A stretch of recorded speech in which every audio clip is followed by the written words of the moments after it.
बेटा ये एनसीईआरटी का सेकंड न्यूमेरिकल है, ठीक है, 1.2। तो इसको हम अब सॉल्व करने चल रहे हैं। यानी इसमें क्या होगा बेटा, the electrostatic force on small sphere of charge 0.4 microcoulomb due to another small sphere, उसका ये वैल्यू है यानी 0.8 microcoulomb minus 0.8 microcoulomb in air, ठीक है। जो फोर्स की वैल्यू दे दिया है कितना, 0.2 न्यूटन। पहला क्या बोला है कि what is the distance between two sphere, पहला आर की वैल्यू निकालना है। बी बोला what is the force on second due to the first, ठीक है। ये अपने पास चैलेंज है बेटा। तो हम क्या देखते हैं, चलते हैं कंटिन्यू करते हैं। इसमें क्या बोल रहा है कि गिवन पहले अपने को क्या करना है, सबसे पहली चीज़ गिवन लिखना पड़ेगा सॉल्यूशन में। बोर्ड एग्ज़ाम में भी आपको ऐसे सॉल्व करना पड़ेगा, ठीक है। तो जो पहला आपको दे रखा है, फोर्स की वैल्यू पहले दिया है, ठीक है। या पहले हम देख लेंगे, सबसे पहले कौन आ रहा है, चार्ज Q1। Q1 की वैल्यू जो दिया है वो कितना है, 0.4 माइक्रो कूलाम। जब इसको कूलाम में कन्वर्ट करो कितना आ जाएगा बेटा, 0.4 इंटू 10⁻⁻⁶ कूलाम, ठीक है। फिर ऐसे ही Q2 की वैल्यू हम निकालेंगे। Q2 में क्या होगा, ये माइनस में, ठीक है, माइनस 0.8 माइक्रो कूलाम है, जिसको हम करने जाएंगे तो क्या निकल के आएगा, माइनस 0.8 इंटू 10⁻⁻⁶ कूलाम में हमने कन्वर्ट कर दिया, ठीक है। अब इसके बाद हम क्या देखेंगे, और अपने पास क्या दिया है, फोर्स की वैल्यू दिया है। फोर्स की वैल्यू क्या है, माइक्रो कूलाम में दिया है, यानी ये क्या दिया है, 0.2 न्यूटन दे रखा है ऑलरेडी, यानी अपने पास यहाँ प्रॉब्लम नहीं है। तो सबसे बेसिक सा फॉर्मूला हम रखते हैं। कौन सा फॉर्मूला रखेंगे, F इक्वल्स टू, इधर आ जाते हैं, बेसिक सा फॉर्मूला रखते हैं, F इक्वल्स टू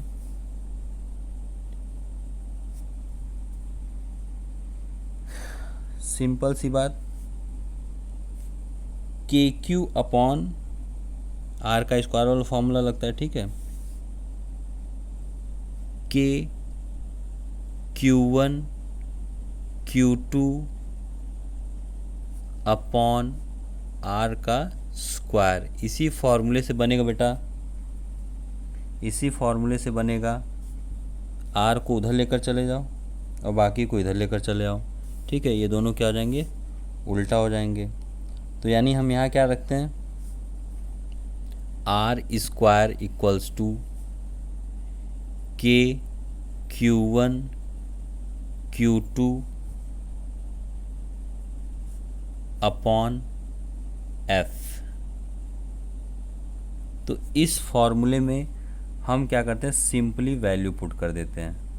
तो जो अपने पास किसकी वैल्यू है, किसकी वैल्यू, पहले अपने को ये देखना है, Q1 Q2 देख लेना बेटा, या सबसे पहले हम देखेंगे इसकी वैल्यू 9 इंटू 10⁻⁹ इंटू Q1 की वैल्यू क्या दिया था बेटा अपना, Q1 की वैल्यू अपना दिया था 0.4 ना, 0.4 इंटू 10⁻⁻⁶ इंटू Q2 की वैल्यू जो दिया था 0.8 था ना, 0.8 इंटू 10⁻⁻⁶। तो इसके साथ माइनस का साइन जुड़ा हुआ था, ठीक है बेटा, इसके साथ माइनस का साइन जुड़ा हुआ था। लेकिन यहाँ अपने माइनस से नहीं मतलब है, हम क्या करेंगे, वहाँ अपना डिस्टेंस निकल के आएगा माइनस, यानी केवल वैल्यू माइनस हो जाएगी, उससे कोई मतलब नहीं होता। डिस्टेंस क्या होता है, वेक्टर क्वांटिटी नहीं होता, वो क्या होता है, स्केलर क्वांटिटी होता है तो वहाँ डायरेक्शन की मतलब नहीं, प्लस और माइनस का मतलब ये होता है कि डायरेक्शन। ठीक है, तो यहाँ कंसिडरेबल वो नहीं रहेगा। तो हम क्या देखेंगे, अपॉन फोर्स की वैल्यू 0.2 न्यूटन दे रखा था तो इसको ऐसे ही रख दो। तो इसको जब कैंसिल आउट करोगे बेटा सब कटने पिटने क्या निकल के आएगा, यहाँ पहले आर स्क्वायर ही रहने दो। ठीक है, जब बेटा इसको काटोगे तो आपका निकल के आएगा इन सबको 9 और 0.4 0.8 इन सबको जब करोगे मल्टीप्लाई तो कितना आ जाएगा 144 इंटू 10⁻⁻⁴।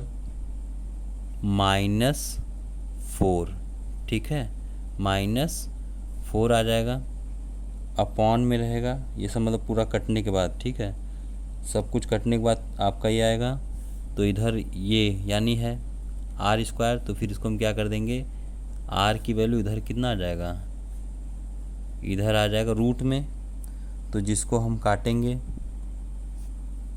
और काटने के बाद कितना निकल के आएगा 0.12 मीटर।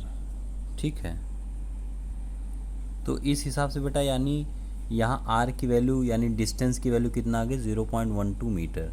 ठीक है, मिलते हैं नेक्स्ट वीडियो में नेक्स्ट न्यूमेरिकल के साथ यानी 1.16। Okay, thank you, take care, bye bye.